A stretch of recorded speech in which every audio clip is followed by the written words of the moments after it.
बिस्मिल्लाहिर्रहमानिर्रहीम अल्लाहुम्मा सल्लि अला मुहम्मद सल्लल्लाहु तआला अलैहि वसल्लम। अस्सलामु अलैकुम, वेलकम टू 365 डिग्रीज ऑन 365। ख़वातीन और हज़रात, जब सबने सुना कि डोनाल्ड ट्रंप कौम से खिताब करेंगे तो तवक्कुआत थी कि कोई अच्छी खबर आएगी, जंग ख़त्म होगी, लेकिन सूरत हाल उसके बरक्स निकली। डोनाल्ड ट्रंप ने आगे एक और धमकी लगा दी, ईरान को हम स्टोन एज में भेज देंगे। कहा कि उनकी जो फैसिलिटीज़ हैं, स्पेशली पावर से रिलेटेड, जहाँ बिजली पैदा होती है, जहाँ से ऑयल प्रोडक्शन होती है, जो उनकी रिफाइनरीज हैं, उनको टारगेट किया जाएगा। डोनाल्ड ट्रंप की धमकी के बाद हमने देखा स्टॉक मार्केट्स क्रैश हुई, ऑयल प्राइसेस ऊपर गई, और वो बात जो अमेरिकन सेनेटर्स कह रहे थे कि डोनाल्ड ट्रंप खुद इनसाइडर ट्रेडिंग में मुलव्वस हैं, उनका स्टाफ, उनकी टीम, उनके एम्प्लॉयज़ इनसाइडर ट्रेडिंग करते हैं। वो एक दिन बयान देते हैं ताकि मार्केट्स में तेज़ी आए, अगले दिन बयान दे देते हैं जिससे मार्केट में मंदी आ जाए। इससे बहुत आसानी हो जाती है, आप एक दिन खरीदते हैं और एक ही दिन के अंदर आप इतना मुनाफा बना लेते हैं जिसकी कोई इंतहा ना हो। हम ये भी जानते हैं कि इस वक्त चीन की जानिब से कहा गया है कि सीज़ फायर किया जाए, जो कि यकीनन चीन की आवाज़ इस वक्त इस खित्ते के अंदर सबसे ताकतवर आवाज़ है, जिसको इग्नोर करना अमेरिका के लिए ज़्यादा काफ़ी मुश्किल होगा, क्योंकि चीन ही वो मुल्क है जो ईरान को अंडर द टेबल वो सुपीरियर टेक्नोलॉजी प्रोवाइड कर रहा है, जिसकी बदौलत हमले हो रहे हैं ईरान की तरफ से। बिल्कुल स्ट्रेटेजिक टारगेट्स को अटैक किया जा रहा है और उनकी लोकेशन बहुत अच्छे तरीके से एक्यूरेसी से निशाना बनाई जा रही है। इसके ऊपर भी गुफ्तगू करनी है आज के प्रोग्राम में। मईशत के हवाले से भी बात करनी है। IMF को कहा गया है, पाकिस्तान की जानिब से गारंटी दी गई है कि जो भी तेल की कीमतों में इजाफा होगा वो हम कंज्यूमर्स को पास ऑन कर देंगे, हम कोई सब्सिडी नहीं देंगे।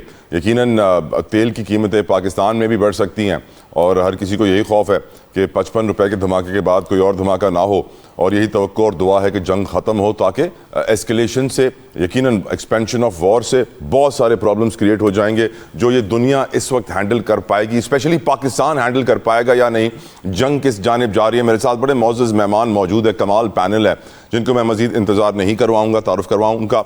मेरे साथ मौजूद है पाकिस्तान के नामवर सईद काजी साहब। काजी साहब अस्सलाम वालेकुम, thank you so very much for time. मेरे साथ मौजूद हैं अजहर जावेद साहब, किसी तारुफ के मोहताज नहीं, हमेशा हमारी इज्जत अफजाई करते हैं। जावेद साहब बहुत शुक्रिया आपके वक्त के लिए।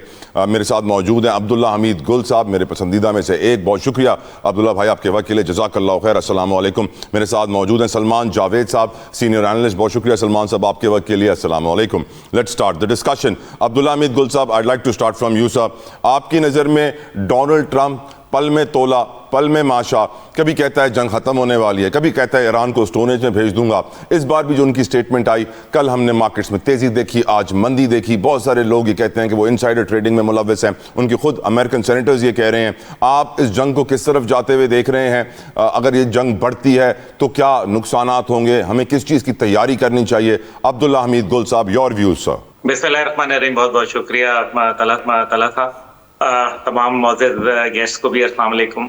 देखें, जहाँ तक ताल्लुक है डोनाल्ड ट्रंप पल में तोला पल में माशा, मेरे ख्याल में उनको एक अच्छे जहनी मॉलेज की ज़रूरत है, बहुत अशद।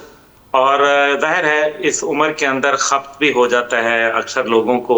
और फिर जाहिर है जब एप्स्टीन फाइल के अंदर मासूम बच्चियों की चीखें उनको सुनाई देती होंगी, कमसिन बच्चियों की चीखें जो उनके अपने मुल्क की थीं और जो उनके साथ जुल्म और मेरे ख्याल में वहशत की एक दास्तान है अफसोसनाक, वो जाहिर है उनको हॉन्ट तो करती होगी। इस वजह से फिर इस किस्म के बयानात और इस किस्म का दीनी, हाँ बाकी जहाँ तक कारोबार है वो हर चीज़ को एक कारोबार के तौर पर ले रहे हैं। वो अपनी सदारत को भी कारोबार ले रहे हैं। जो कभी उनकी वीडियोस आती हैं, अभी जो स्पेस शटल को भेजते हुए जो वो डांस कर रहे थे और जिस तरह की हरकतें कर रहे थे, मैं तो अमेरिकन कौम को बड़ा एक मेरे ख्याल में जिसको कहते हैं एक जिम्मेदार और एक मैच्योर कौम समझता था। पर अल्लाह के शुक्र है मुझे अभी ये एहसास है कि वहाँ जोकरों की कमी नहीं है। तो ये चीज़ें होती रहती हैं बहरहाल। एनी हाउ, देखिए अब ये जो जंग है ये किस तरफ जा रही है। पहली बात यह है कि इस जंग ने बाइफरकेट करके रख दिया पूरी दुनिया को। अमेरिका के साथ कौन खड़ा है वो तो आपके इल्म में है, मासवाए इजराइल, बल्कि इजराइल के साथ अमेरिका खड़ा है, इजराइल तो किसी के साथ नहीं खड़ा। और बाकी अमेरिका मेरे ख्याल है वो तो तनतनाए है। जिस मुल्क के अंदर ये चाहते थे फसाद बर्पा करना, आज 50 रियासतों में 80 लाख लोग इनके खिलाफ खड़े हुए हैं। और बाकी आपने हुर्मुज़ के हवाले से उन्होंने वादे कह दिया कि जिनको खुलवानी है वो खुलवा ले, यानी कि जो यूरोपियन यूनियन है उन्होंने, आपको पता है 35 ममालिक का इजलास तलब कर लिया है अगले हफ्ते में और कहा है कि जी इसके ऊपर कोई सोच विचार की जाएगी, देखें वो अब क्या करते हैं। लेकिन ये याद रखें कि फ्रांस हो गया या स्पेन हो गया या इटली हो गया, ये कोई यूरोपियन यूनियन की सोच से हट के काम नहीं कर रहे। पोलैंड जैसे मुल्क ने अपने मिसाइल सिस्टम देने से अमेरिका को इनकार कर दिया।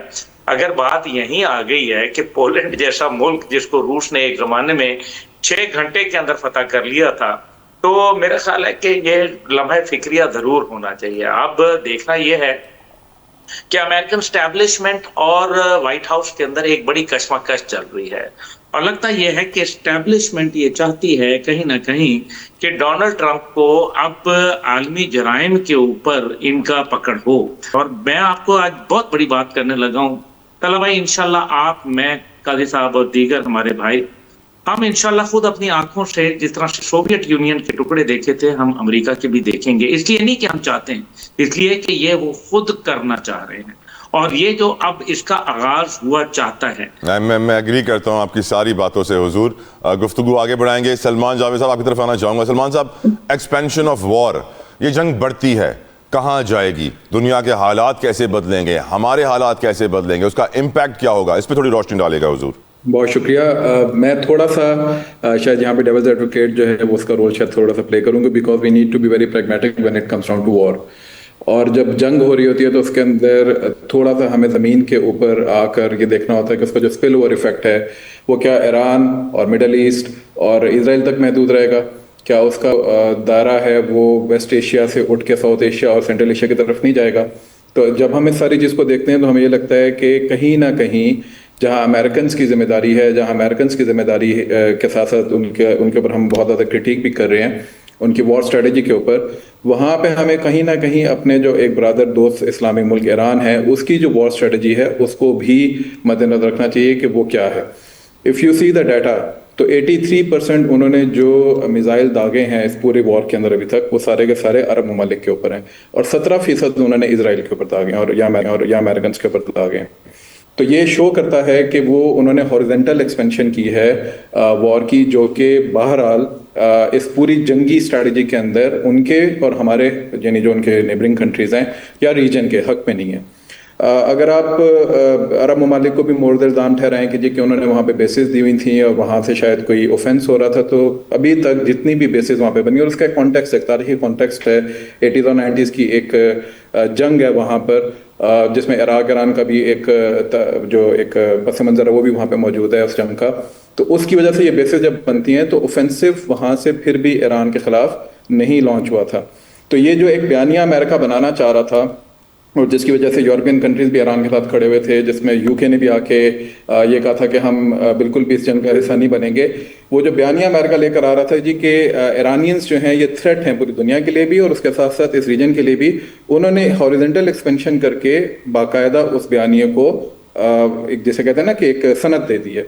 तो इस पे भी हमें कहीं ना कहीं एक प्रैग्मेटिक जो है वो अप्रोच रखते हुए इस बात को उठाना चाहिए ताकि हमारा जो दोस्त ब्रदर इस्लामिक मुल्क है जहाँ हमें उस चीज़ का एहसास है कि उसके साथ एक जुल्म है, उसके साथ एक ज़्यादती है, कि उसके ऊपर एक ऑफेंस हो रहा है, वहीं पर हम उसकी जो अगर कोई गलत स्ट्रेटजी है, कोई गलत वॉर एक्सपेंशनिज्म है, उसको हम थोड़ा सा रोक सकें या उसके अंदर हम अपना कोई किरदार अदा कर सकें। जहाँ तक बात है ट्रम्प का जो ईस्टर का जो आपने एक उसने व्हाइट हाउस को किया है ना बयान, एक उसने ईस्टर के ऊपर भी स्पीच दी है और उसके अंदर उसको ईस्टर के लफ्ज़ से उसका एक पर्शियन कॉन्टेक्स्ट है पूरा, तो उसके अंदर उसने उसको बाकायदा एक रिलीजियस डॉक्ट्राइन का जो है वो जामा पहना दिया है। तो उस चीज़ को तो हमें उसमें कोई इबहाम नहीं होना चाहिए कि ट्रम्प की तरफ से या इजराइल की तरफ से जो भी ये जंग चल रही है उसकी एक रिलीजियस डॉक्ट्राइन जो उसके पीछे उसके पसे पुश्त खड़ी हुई है। अलबत्ता हमारे एंड के ऊपर क्या चीज़ होनी चाहिए और हम किस तरीके से उसको उस जंग को एक्सपैंड करने से रोक सकते हैं, उसके अंदर जहाँ अरब स्टेट्स का एक किरदार है कि उन्होंने देखें अगर उनके पास ऑफेंस के लिए कोई चीज़ मौजूद है, अगर ईरानियन उनको मिसाइल मार रहे हैं तो definitely they can also respond. तो अगर उनकी तरफ से एक रिस्ट्रेन है तो ईरानियंस को भी इस बात के ऊपर सोचना चाहिए कि वो किस तरीके से रिस्ट्रेन करके सिर्फ जो असल दुश्मन है जो इजराइल है, जो अमेरिकन है, उसकी तरफ फोकस करें और ये जो डाटा मैंने आपके सामने रखा है इसको थोड़ा सा रिवर्स करने की तरफ लेके जाएं ताकि उनका जो बयानिया है अमेरिकन इजराइलीज का वो कहीं पे घर ना कर जाए इस सारे रीजन के अंदर, और फिर पूरा रीजन जो है वो ईरान के खिलाफ जो है वो एक महाज पैदा कर देगी जी। के मैं इसकी एग्जांपल इससे भी देता हूँ कि स्ट्रेट ऑफ हॉर्मुज की तो अभी थोड़ी देर पहले बात की थी, आपने अपने प्रेम्बल पे भी कहा था। स्ट्रेट ऑफ हॉर्मुज का जो है वो इंटरनेशनल टेरिटोरियल वाटर है, वो इंटरनेशनल मैरीटाइम लॉ के अंडर ऑपरेट होता है। उसको बंद या ब्लॉकेट करने का मतलब ये है कि आप सिर्फ और सिर्फ मिडिल ईस्ट को नहीं नुकसान पहुंचा रहे, आप जितना भी साउथ एशिया और फिर आगे फार ईस्ट है उस तक इसका इम्पैक्ट लेके जा रहे हैं। वो सारे के सारे उठ के एक दिन अमेरिका के बयानिए के पीछे खड़े हो जाएंगे। तो इस चीज को अगर वॉर एक्सपेंशन की हम बात करते हैं तो ईरानी स्ट्रैटेजी के ऊपर भी हमें थोड़ी सी तनकीद लेकर आनी चाहिए कि वो इसमें एलाइज बनाए रादर देन नए दुश्मन पैदा करने के। अजहर जावेद साहब, योर ओपिनियन सर।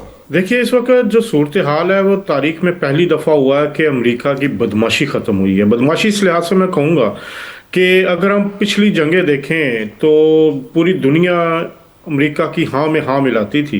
जहाँ अमेरिका कहता था सब उसके साथ चल पड़ते थे। लेकिन ये पहली दफ़ा हुआ है कि जो बड़ी नेशंस हैं और एटॉमिक पावर्स हैं उन्होंने अमेरिका के साथ चलने से इनकार किया है। अगर आप बरतानिया की मिसाल लें तो यहाँ के पीएम जो हैं सर कियर स्टारमर, उन्होंने बड़े कैटेगोरिकली कहा कि ये हमारी जंग नहीं है, हम इसमें शामिल नहीं होंगे, हम अपने बच्चों को इसमें मरवा नहीं सकते। आप फ्रांस के सदर को देखें, उन्होंने भी यही लाहेअमल इख्तियार किया। आप इटली को देखें, उससे बढ़ के आप स्पेन को देखें कि ऑस्ट्रेलिया, बिल्कुल ये वो ममालिक है जो अगर आप देखें जब इराक जंग हुई थी तो बरतानिया के वज़ीर आज़म टोनी ब्लेयर ने अमेरिका से बढ़कर अमेरिका का साथ दिया था और यहाँ पर उसके नतीजे में मिलियंस ऑफ पीपल्स बाहर निकले थे और उन्होंने उस जंग की मुखालफत की। तो यहाँ की कौमों ने, यूरोपियन कौमों ने अपना सबक सीख लिया है और मेरा ख्याल है कि ये बहुत बड़ा दचका है। अगर आप उनकी डोनाल्ड ट्रंप की तकारीर देखें तो उसमें एक मायूसी है, एक उसमें फ्रस्ट्रेशन है। वो ये है कि अब तो वो ये कह रहे हैं कि अब अगर आपने ऑयल लेना है तो आप डायरेक्ट जाके उधर से ले आए या हमसे ले। तो ये एक थ्रेट किया जा रहा है। आप अगर आज एक रिमार्क्स देखें जो फ्रांसीसी सदर के हवाले से डोनाल्ड ट्रंप ने किए और उन्होंने उनको कहा, उनकी वालदा और उनकी जो वाइफ है उनके हवाले से जो थप्पड़ मारा लगा था जो मुबैना तौर पर, उस हवाले से ताना दिया।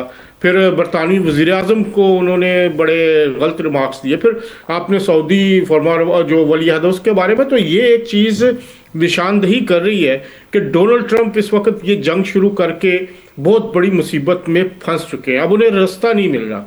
एक बात तो तय है कि इस वक्त अमेरिका ये जंग हार चुका है। इस सारी सूरत हाल में अब अमेरिका के पास रास्ता स्वाए ईरान से निकलने का कुछ नहीं। अब जितनी वो आगे बढ़ेगा, ईरान जो है उससे ज़्यादा उस पर हिट करने की कोशिश करेगा। और जो अभी मेरे दोस्त ये कह रहे थे कि जो गल्फ स्टेट्स को वो निशाना बना रहा है, तो उसका जो उनकी अपनी हिकमत अमली है, गो कि हम उससे इख्तलाफ कर सकते हैं, लेकिन इस हिकमत अमली ने जो मुकामी जो उनके सपोर्टर्स थे अमेरिका के और उनके जो अड्डे हैं वहाँ पर, जो उन लोगों को वहाँ से निकलने पर मजबूर किया है। आने वाले दिन आप ये जंग जो है, ये मुझे लगता है कि जो अमेरिका के सदर हैं वो अपनी साख बचाने के लिए, क्योंकि इलेक्शन भी आ रहे हैं वहाँ पर, और उस इलेक्शन में अगर वो हारे हुए सदर के तौर पर जाएंगे तो उनके लिए मुश्किल होगा, वो कोई एडवेंचर और भी कर सकते हैं। सईद काजी साहब, योर ओपिनियन सर। देखिए, पहली बात तो ये है कि ये जंग है और हमें टेक्स्ट बुक मॉडल पढ़ाने की कोशिश ना करें। जहाँ जहाँ पे अमेरिकी व फौजी मफादात मौजूद है वो लेजिटिमेट टारगेट है। किसको नहीं पता यूएई इस इलाके में सीएए का सबसे बड़ा अड्डा है। अच्छा, हम पता नहीं हमें अमेरिका के क्या बगल बच्चे हैं। ये इराक में वेपन्स ऑफ मास डिस्ट्रक्शन थे, लीबिया में क्या किया, शाम में क्या किया, गजा में क्या किया। जिन दरिंदों से आप लड़ रहे हैं वहां आप हमें इखलाकियात का सबक देंगे कि हम जी हॉरिजॉन्टल लड़ रहे हैं या वर्टिकल लड़ रहे हैं। जहाँ जहाँ अमेरिकन इंटरेस्ट है वहां पे 166 बच्चियां मार दी इन बेगैरतों ने और किसी को शर्म नहीं आई बात करने की। तो बात यह है कि बिल्कुल जहाँ जहाँ अमेरिकी फौजी है, और ये ईरान ने वादे किया था कि हमारा सऊदी अरब से, किसी से, कतर से कोई लड़ाई नहीं। जहाँ ये तुम्हारे किराए के कातिल बैठे हुए हैं वो हमारे लेजिटिमेट टारगेट हैं और उनको ठीक मारा है और मारेगा वो। हर जगह पे इन्होंने बर्बाद कर दिया। इनकलाब यानी सौर इनकलाब को बर्बाद करने के लिए पूरी दुनिया में सीआईए ने सब ने दहशत गर्दी फैला दी और हम जो है टेक्स्ट बुक माल पढ़ा रहे हैं लोगों को। ऐसे नहीं जाना चाहिए था, नहीं ऐसे नहीं होना चाहिए था। वो बम जो आते हैं वो फूल फेंक रहे हैं वहां पे।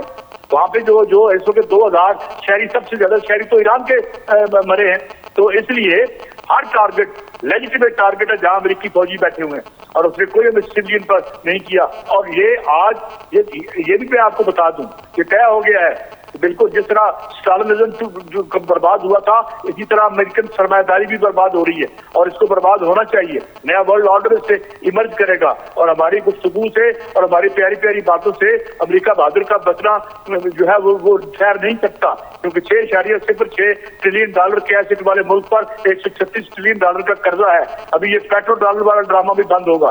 तो ये जो 20वीं सदी है, ये अमेरिकी मिलिट्री कैंपेन से पूरी सेंचुरी रंगीन रही।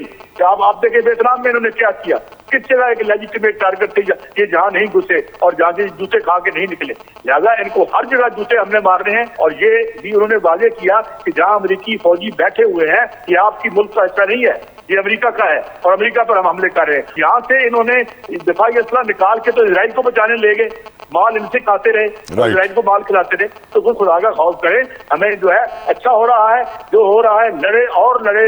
ईरान ने साबित कर दिया है 21st सेंचुरी वारफेयर में उसने अमेरिका का भी बुरतस निकाल रहा है और उसका भी। और मेरे ख्याल में this issue should be once settled once and for all. Thank you. Well, हर पाकिस्तानी को यही खौफ है कि तेल की कीमत बढ़ेगी तो फिर पेट्रोल महंगा होगा, क्या करेंगे। IMF को भी यही खौफ है। IMF को यकीन दहानी करवाई गई है कि जितना भी तेल बढ़ जाए हम कोई सब्सिडी नहीं देंगे, सारा प्रेशर कंज्यूमर को पास ऑन कर दिया जाएगा।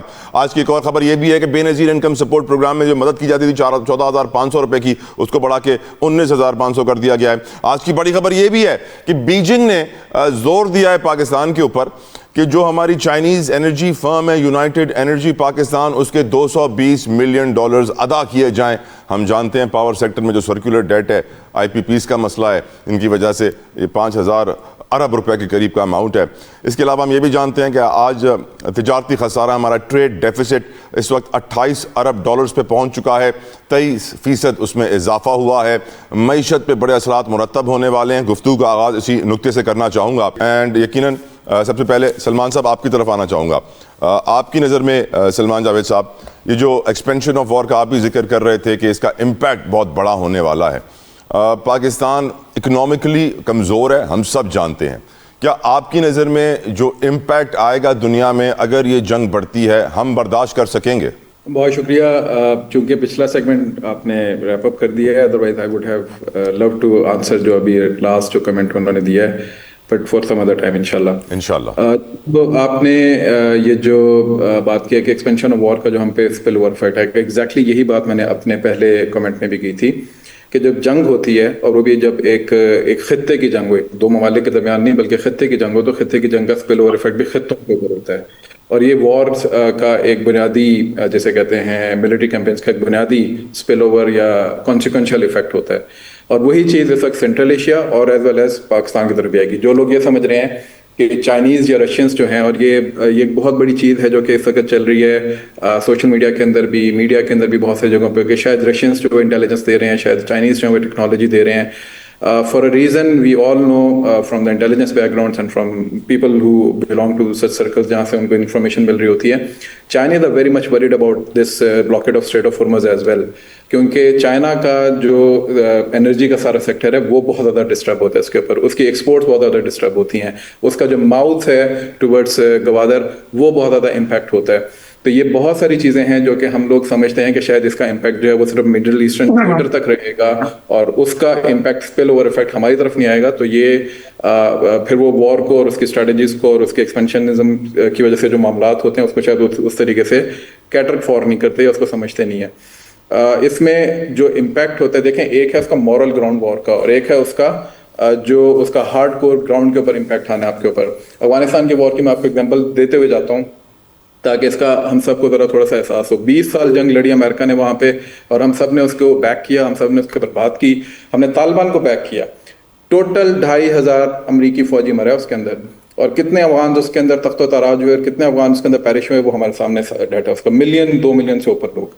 और हम ये समझते हैं कि हम लोग अमेरिकन को जो है वो वॉर के अंदर जो है उनको पुश बैक दे रहे हैं, जज्बाती बात करना बहुत आसान होता है, लोगों को बरंगेज़ करना बहुत आसान होता है, लेकिन डाटा के ऊपर जब बात करते हैं तो वी नीड टू सी कि उसके अंदर आपके ऊपर क्या इम्पैक्ट आने वाला है। अब इकोनॉमी के ऊपर आप अपनी आए, आपकी इकोनॉमी इस वक्त कहाँ पे पेट्रोल को लेके जा चुकी है, और अभी के मतलब ये नहीं, अगर पेट्रोल की सिर्फ बात कर लें तो आपका नॉर्मल पेट्रोल और हाई ऑक्टेन के अंदर ही डबल का फर्क आ चुका है, और अभी आगे इसके ऊपर और आगे जाने इम्पैक्ट आने जा रहा है। तो और ये सिर्फ पाकिस्तान के अंदर इम्पैक्ट नहीं आएगा, ये इंडिया के ऊपर भी आएगा, ये फार ईस्टर्न कंट्रीज के ऊपर भी आएगा, और ये चाइना के ऊपर भी आएगा। तो यू कैन वेल इमेजिन कि ओवरऑल रीजन के अंदर जो इकोनॉमिक इम्पैक्ट है या इन्फ्लेशन जो ऑलरेडी चल रही थी उसकी वजह से यहाँ पे आम आवाम और अगर आपकी हुकूमत उसके ऊपर क्या इम्पैक्ट आएगा, और उसकी वजह से आपकी जो प्राइसेस हैं वो कहाँ पे जाएंगी।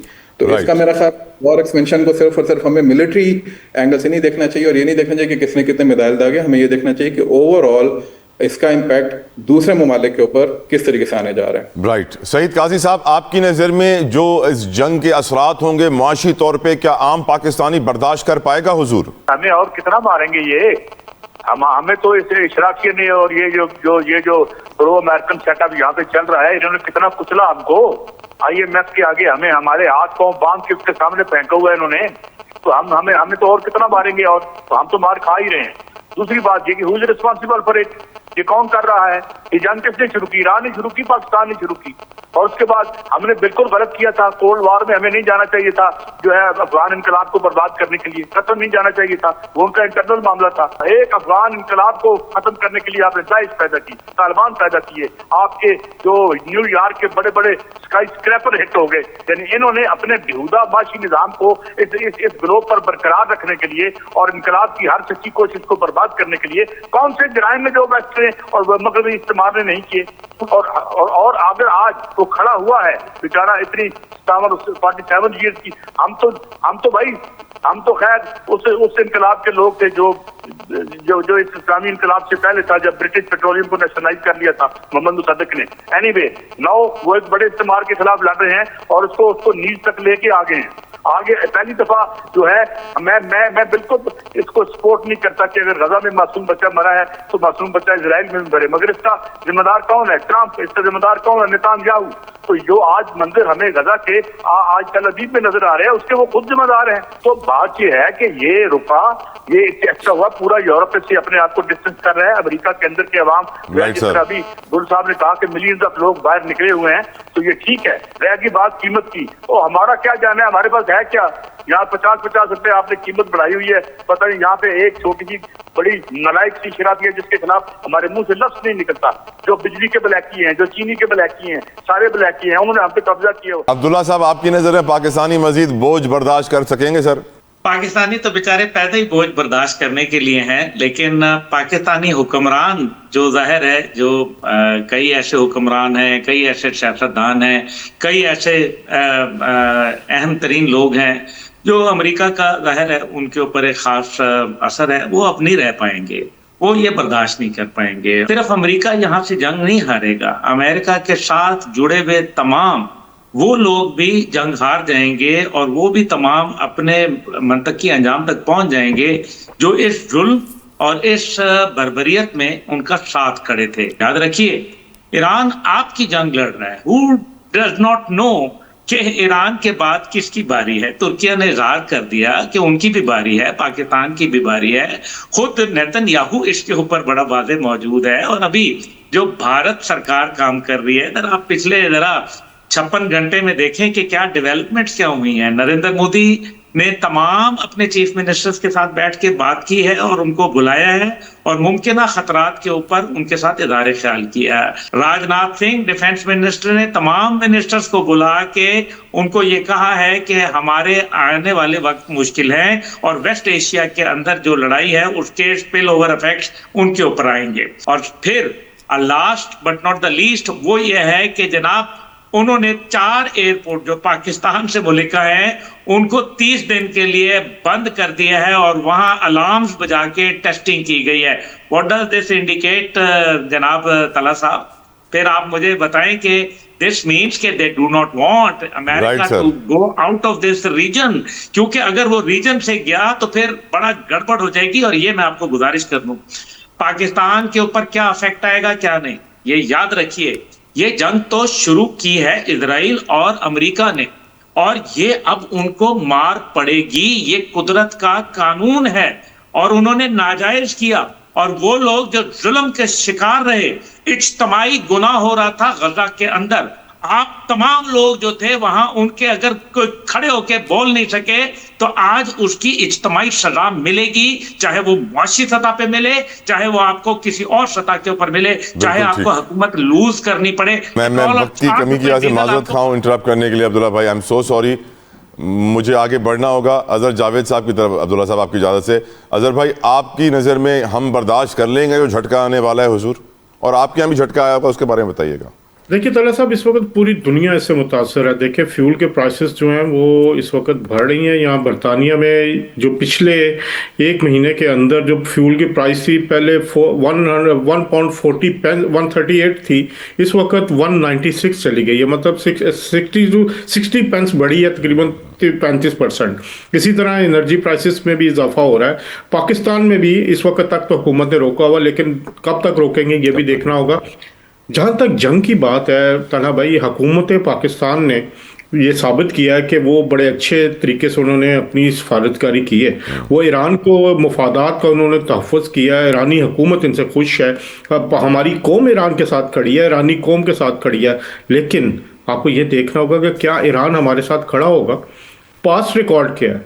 जब एटमी राजों के हवाले से बात हुई थी तो वह बात यही हुई थी कि जो डॉक्टर अब्दुल कदीर खान वाला एपिसोड हुआ था तो यही कहा गया था कि ईरान ने सबूत दिए थे अमेरिका को। अगर ज़्यादा दूर ना जाएं तो बलूचिस्तान में जो इंडिया के साथ मोहब्बत की पिंगें थी ईरान की, कुछ एलिमेंट जो वहाँ से सपोर्ट कर रहे थे ईरान को, जो ईरान ने जो इंडिया को बंदरगाह दी हुई थी, जो इनकी मोहब्बतें थीं, वो भी तो हमसे छुपी हुई नहीं है। हम एज ए कौम ईरान के साथ खड़े हैं, लेकिन क्या ईरान हमारे साथ खड़ा रहेगा? इस वक्त उम्मत मुसलमान का मसला दरपेश है।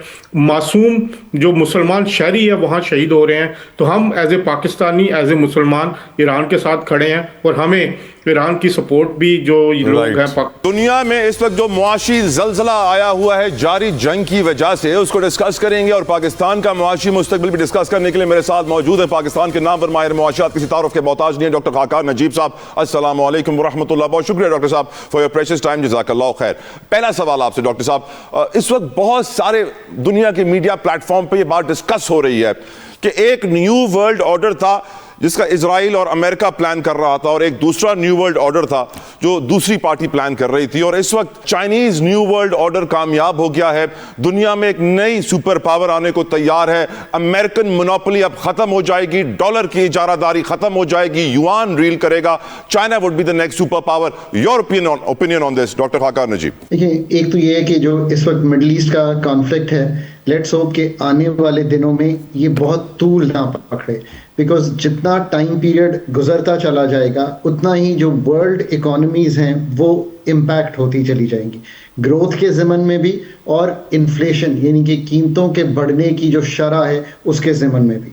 अभी भी हमारा ख्याल है कि जो ग्रोथ का फिगर है वर्ल्ड ग्रोथ का, जो 3.2% समझा जा रहा था before all this happened, would probably fall under 3, और इन्फ्लेशन भी 0.4 to 0.6% शायद बढ़ जाएगी। उस पर ये भी याद रखिए कि अमेरिका जो है, बहुत से लोग ये समझते नहीं है, इज़ अ नेट ऑयल और energy exporter. It's not an energy importer, it's a net exporter of energy.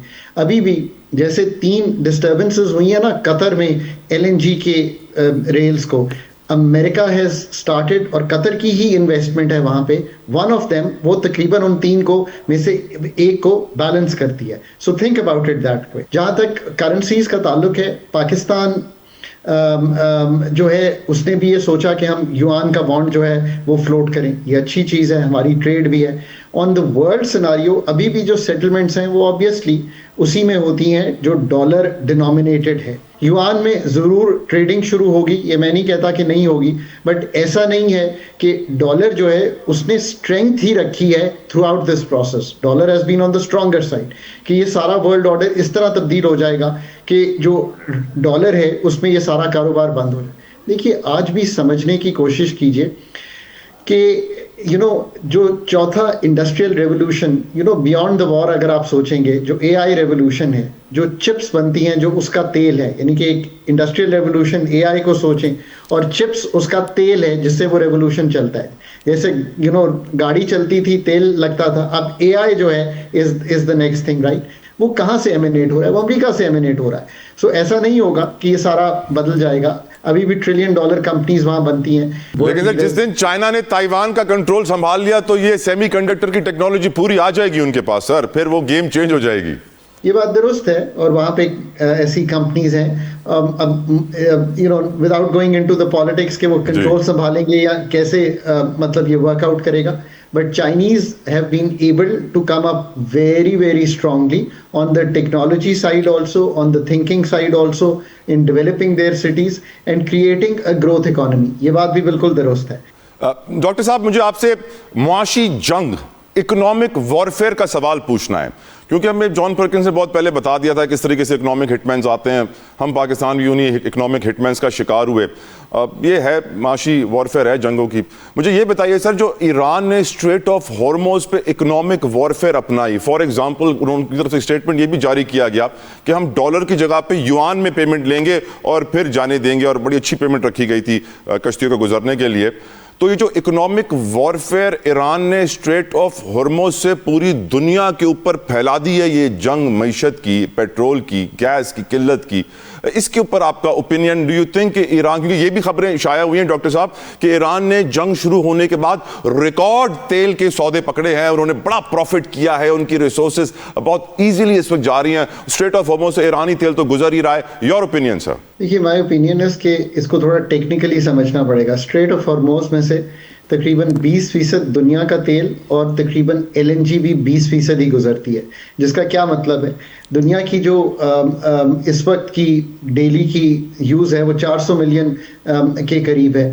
तो जो तेल वहाँ से गुजरता है उसको कुछ बाईपास किया गया है, जिसका मतलब है कि सऊदी अरेबिया ने बाईपास किया है, कुछ बाईपास किया है फुजेरा से, जहाँ से तेल आ रहा है। सो रेड सी से बाईपास हुआ है और वहाँ से बाईपास हुआ है, पर ये 4-5 मिलियन शायद बाईपास हुआ होगा। जहाँ तक स्ट्रेट ऑफ हॉर्मोज का ताल्लुक है, सबसे ज़्यादा किल्लत LNG की आ रही है, इसलिए कि LNG जो है वो वहाँ से बहुत ज़्यादा गुजरती है और कतर में वैसे भी डिस्टर्बेंस आई है। ये बात भी दुरुस्त है कि सप्लाई चूँकि श्रिंक अगर 20% हो गई हो, यानी कि 10 से 20 मिलियन तकरीबन आप समझ लें निकल गए हों फ्रॉम द वर्ल्ड इकोनॉमी। सो ये है इम्पैक्ट। उसकी वजह से जो दुबई प्लैट्स है, जो रीजनल है, कीमतों में भी बहुत फ़र्क है। वो $125-130 बैरल पे गया, और उन्होंने जो ऑयल एक्सपोर्ट कर सकते थे, रशिया है बहुत कमाया, ईरान के अगर जहाज़ निकले तो ज़रूर कमाया, और सऊदी अरेबिया के भी जहाज़ निकले हैं चूँकि दूसरी तरफ से कमाया, नॉर्वे ने कमाया, ऑस्ट्रेलिया ने कमाया, जो भी ऑयल एक्सपोर्टिंग कंट्रीज थे उनको फ़ायदा हुआ है। ये बात दुरुस्त है। जो सबसे ज़्यादा इस वॉरफेयर का नुकसान हुआ है वो किसको हुआ है?